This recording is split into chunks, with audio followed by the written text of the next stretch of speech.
এবার যখনই এই এমসিকিউ বেসড প্রশ্ন আসে তখনই সেটা যেমন সহজ আমি প্রথমেই বললাম ঠিক তেমন কিন্তু কঠিনও হয়ে দাঁড়াবে। যে সিলেবাস রয়েছে আমাদের হিউজ, এবার কোন কোন এরিয়াস গুলো তোমাকে দেখতে হবে সেগুলো বলবো, বাট এখান থেকে কিন্তু অনেক এমসিকিউ চলে আসবে।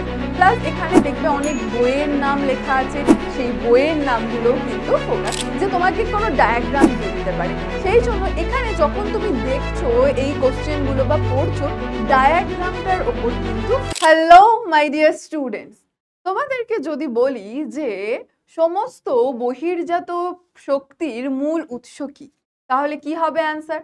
বা যদি জানতে চাই যে মহিসঞ্চরণ তত্ত্বের প্রবক্তা কে, তাহলে কি হবে বলো অ্যান্সার? প্রথমেই আমার কাছ থেকে এই রকম প্রশ্ন শুনে ঘাবড়ে যাচ্ছ? একদমই ঘাবড়ে যেও না।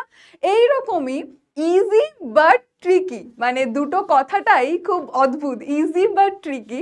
মানে তুমি যদি ডিটেলসে পড়ো তাহলে তোমার কাছে ইজি, আর যদি ডিটেলে না পড়ে থাকো তাহলেই হয়ে যাবে ট্রিকি। তো এই রকমই প্রশ্ন আসতে চলেছে তোমাদের 12-এর জিওগ্রাফির 3rd সেমিস্টারে। আর তোমাদের হাই ডিম্যান্ডের জন্য নিয়ে চলে এসেছি আজকে জিওগ্রাফির সাজেশন। একদম ঠিকই তোমরা শুনছো, যে ক্লাস 12-এর 3rd সেমিস্টারের সাজেশন। এবার আমাকে দেখে চমকে যাচ্ছ, আমি কে নিশ্চয়ই একটু ভাবছো। চলো একটু বলে দিই আমি কে। আমি তোমাদের রিয়া ম্যাম, এবং তোমাদেরকে বুঝতেই পেরে গেছো যে জিওগ্রাফির এখন সাজেশন দেব। তো চলো প্রথমেই দেখে নি হোয়াট টু লার্ন, কি কি আমাদের জানতে হবে, শিখতে হবে, কি কি রয়েছে আমাদের একদম এইবারের সিলেবাসে।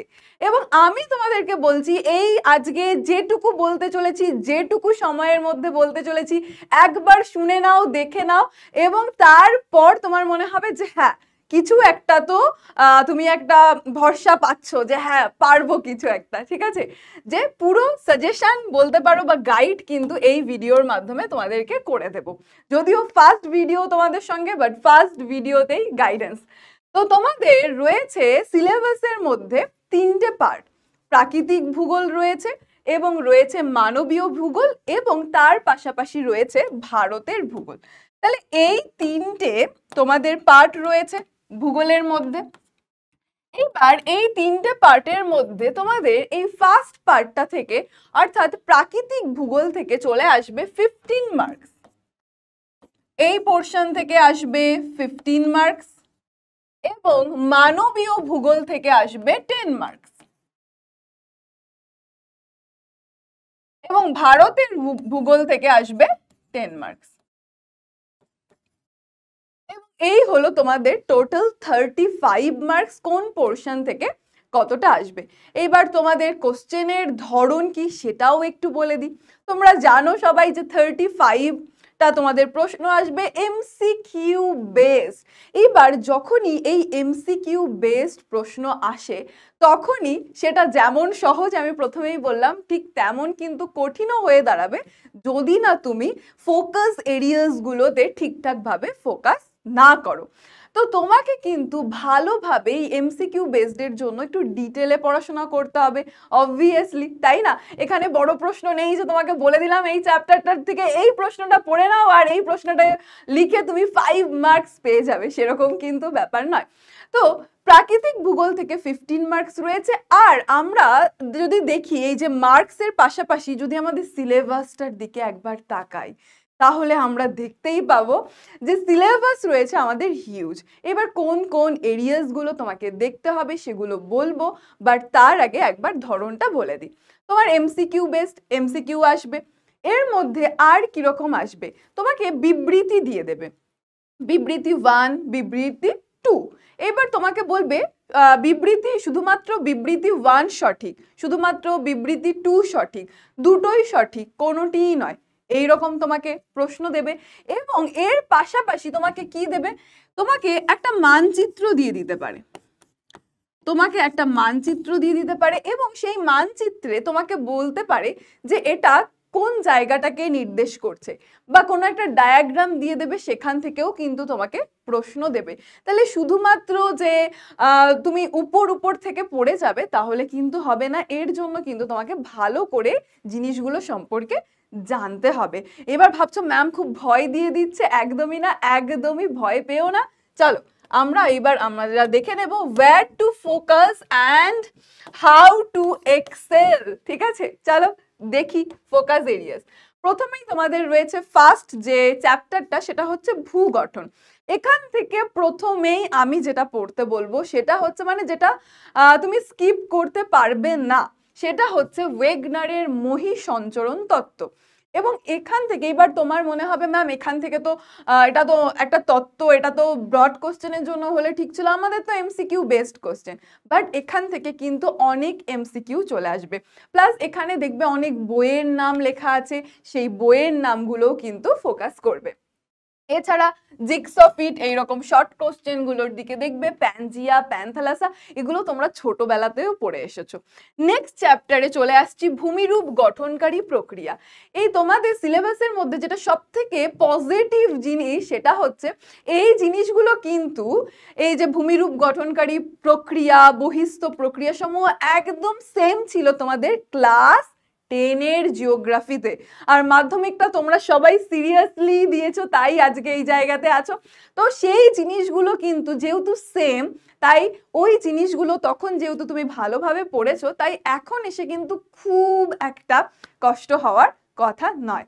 এবং এখানে কিন্তু সেই একই জিনিস রয়েছে যেগুলো তোমরা আগে পড়ে এসেছো, অবরোহণ, আরোহণ, তারপর তোমার পর্যায়ন, অবরোহণের মাধ্যমে কিভাবে যে উচ্চতা হ্রাস পাচ্ছে, আরোহণের মাধ্যমে উচ্চতা বৃদ্ধি পাচ্ছে, পর্যায়ন, এই সমস্ত কিছু রয়েছে, পুঞ্জিত ক্ষয়, আবহবিকার। তো এই জিনিসগুলোকে কিন্তু একদমই স্কিপ করা যাবে না, এগুলো কিন্তু তোমাকে ভালো করে দেখে নিতে হবে। তার পাশাপাশি স্ক্রি, টেলার্স, ফেলসেনমার এগুলোও রয়েছে। এবার হিমবাহটাও সেম, তোমাদের ক্লাস 10এও ছিল। এবার এই হিমবাহের ক্ষেত্রে ক্ষয়জাত, সঞ্চয়জাত, এই হিমবাহের থ্রুতে যে ভূমিরূপগুলো তৈরি হচ্ছে সেগুলো কিন্তু তোমাকে ভালো করে খেয়াল করতে হবে। যেমন করি, সার্ক, এরিটি, ড্রামলিন।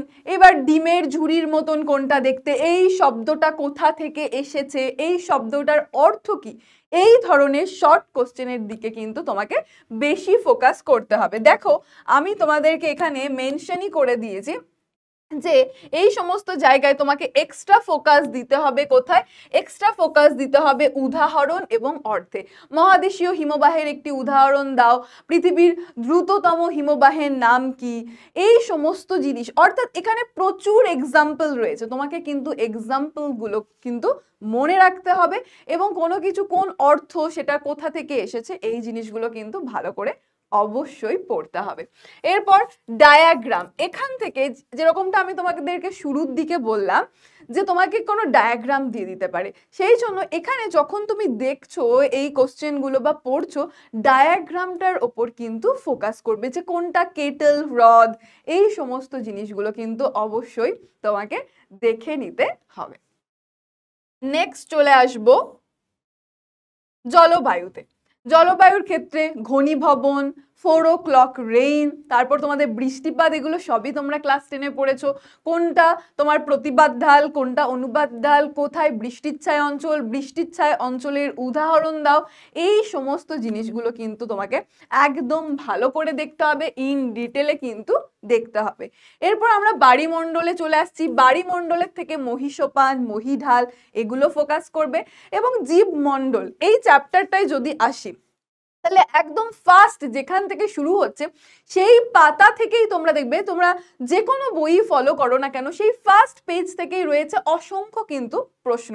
যেমন প্রথমেই তোমরা পেয়ে যাবে বায়োস্ফিয়ার শব্দটি কে ব্যবহার করেন, সর্বপ্রথম ইকোসিস্টেম শব্দটি কে ব্যবহার করেন, বাস্তুতন্ত্রের কার্যকারী একক কি, খাদ্য শৃঙ্খল, খাদ্যজাল, এগুলো কিন্তু তোমার এখানে মেইন ফোকাস এরিয়া। এগুলোতে তোমাকে ফোকাস করতেই হবে। সেখানে প্রাথমিক খাদক, গৌণ খাদক, প্রগৌণ খাদক, এই জিনিসগুলো, এগুলোর উদাহরণ, এই জিনিসগুলো তুমি যখনই পড়বে তখন এই রকম ধারণা নিয়ে পড়বে না যে আচ্ছা এখান থেকে এটা ইম্পর্টেন্ট এমসিকিউ, আমি শুধু এটা পড়বো। তুমি ওখানের পুরোটা পড়বে যাতে করে ওখান থেকে যাই প্রশ্ন আসুক, যেহেতু ইম্পর্টেন্ট এগুলো, তুমি সেটা যেন একদম সুন্দরভাবে যাতে অ্যান্সার করে দিতে পারো। তাহলে এগুলো তোমাকে ভালো করে দেখে নিতে হবে। এরপর আমরা চলে আসছি মানবীয় ভূগোল। মানবীয় ভূগোল থেকে বললাম যে তোমাদের 10 মার্কস থাকবে।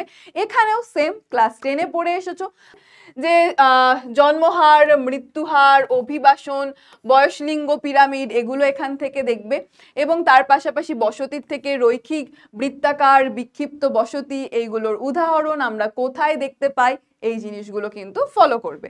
এবং যেটা তোমাদেরকে বলছিলাম আদমশুমারির তথ্য, সেটা আমাদের ভারতের জনসংখ্যার মধ্যে পড়ছে। তো এখান থেকে তোমাকে আদমশুমারির তথ্যটা একদম খুব ভালো করে পড়ে নিতে হবে। যেমন সর্বাধিক জনঘনত্ব পূর্ণ রাজ্য কোনটা, সেই জিনিসগুলো, জনঘনত্ব কত প্রতি বর্গ কিলোমিটারে কত, জনঘনত্বের যে সূত্র রয়েছে, এই সমস্ত কিছু তোমাকে কিন্তু ইন ডিটেলে এখান থেকে কিন্তু দেখে নিতে হবে।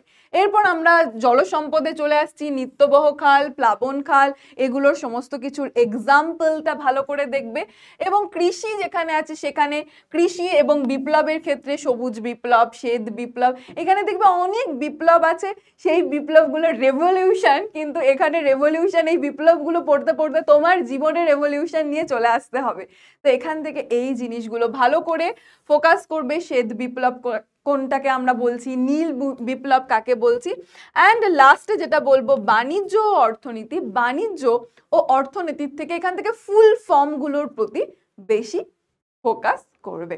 তো এটাই ছিল অলমোস্ট আমার দিক থেকে তোমাদেরকে বলার। এইবার শুনে মনে হতে পারে ম্যাম এত কিছু, এবার আমি যে এত কিছু বলেছি, এইবার তুমি যদি তোমার বইটা খুলে দেখো তারপর তোমার মনে হবে ও এত কিছু। অর্থাৎ আমাদের সিলেবাসটা অনেক হিউজ, সেখানে কোনো একটা ফুল চ্যাপ্টার আমরা স্কিপ করে একদমই যেতে পারবো না। তো এটাই তোমাদেরকে বলবো যে এখনো যেটুকু টাইম আছে তোমরা নিশ্চয়ই প্র্যাকটিস করছো। এমসিকিউ শুধুমাত্র কিন্তু এই ধরনের প্রশ্নের ক্ষেত্রে শুধুমাত্র পড়াটাই ইম্পর্টেন্ট না, প্র্যাকটিস সেট সলভ করাটা কিন্তু বেশি ইম্পর্টেন্ট। যেমনটা আমি সবসময় বলি, আমার ক্লাসেও ইউজ করি যে প্র্যাকটিস মেক্স পারফেক্ট। তো প্র্যাকটিস করতে থাকো, বেশি বেশি করে প্র্যাকটিস করো, তাহলে দেখবে যে তোমার কতটা কভার হয়েছে বা কোন জায়গায় গিয়ে তোমাকে ভাবতে হচ্ছে বা আটকে যাচ্ছ সেটা তুমি নিজে বুঝতে পারবে। এবং তারপর যে জায়গাটায় মনে হচ্ছে যে হ্যাঁ আমি ভারতের জনসংখ্যা করতে গিয়ে আমার প্রবলেম হচ্ছে, ভুল হচ্ছে, তাহলে ভারতের জনসংখ্যাটা একবার পড়ে নিলে। তাহলে এইভাবে কিন্তু তুমি এই যে কটা দিন আছে সে কটা দিন প্র্যাকটিস করতে থাকো আর এই এই এই এই মেইন জিনিসের ওপর ফোকাস করতে থাকো। আর যাদের মনে হচ্ছে এত কিছু পড়বো, কখন পড়বো, আর তো সময় নেই, তাদের উদ্দেশ্য বলবো জাস্ট স্টার্ট ফ্রম নাও। এখন থেকে শুরু করো। কাল থেকে পড়বো, কাল থেকে পড়বো, কাল থেকে পড়বো, সেই কাল আর আসবে না, ঠিক আছে? Tomorrow never comes. এবং কি বলি আমি সবসময় যে আমরা শুধুমাত্র রিগ্রেট করি সেই চান্সেসগুলো যেগুলো আমরা নিই না। এটা একটা কোর্স আমি কোথাও শুনেছিলাম, পড়েছিলাম। তো এই লাস্ট মোমেন্টে তোমাদেরকে এটাই বলে দেব যে আমরা শুধুমাত্র we only regret the chances we didn't take. তো এখনো যে কটা দিন সময় আছে একদম ভালো করে এই এরিয়াসগুলো দেখে নাও আর প্র্যাকটিস করতে থাকো। এক্সাম কিন্তু একদম দুর্দান্ত হবে। এবং লাস্টলি তোমাদের বলবো যে থ্যাংক ইউ আর ব্রেক আ লেগ। তোমরা জানো যে আমি কিন্তু ব্রেক আ লেগই বলি বেস্ট অফ লাকের পরিবর্তে। তো দারুণ হবে, অনেক অনেক অনেক শুভেচ্ছা রইল। চলো দেখা হবে, টাটা।